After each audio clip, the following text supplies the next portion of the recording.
ফেব্রুয়ারিতে নির্বাচনের সময়সীমা নির্ধারণের পর থেকেই দেশে গোলমাল শুরু হয়েছে। তবে কারো পাতা ফাঁদে পা না দেওয়ার আহ্বান জানিয়েছেন বিএনপির মহাসচিব মির্জা ফখরুল ইসলাম আলমগীর।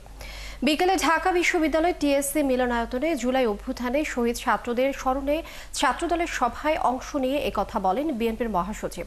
বলেন, দেশ ফ্যাসিস্ট মুক্ত হলেও ষড়যন্ত্র থেমে নেই। দেশে গণতান্ত্রিক উত্তরণ যেন না হয় সেজন্য পরিকল্পিতভাবে কাজ করা হচ্ছে বলে অভিযোগ করেন।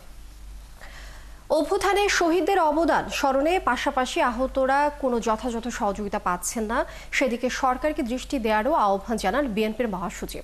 এই সময় নতুন করে বাংলাদেশকে বিনির্মাণের যে সুযোগ সৃষ্টি হয়েছে তার চূড়ান্ত পর্যায়ে যেতে নেতাকর্মীদের ধৈর্য ধরারও তাগিদ দেন মির্জা ফখরুল ইসলাম আলমগীর।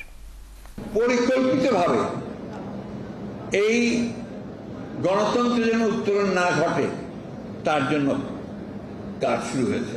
সোশ্যাল মিডিয়াতে বিভিন্নভাবে কাজ করা হচ্ছে, নেতাদের বিরুদ্ধে কথা বলা হচ্ছে। এমনকি আমার নেতা তারেক রহমান সম্পর্কে অশ্লীল অশ্রাব্য ভাষায় কথা বলা হচ্ছে।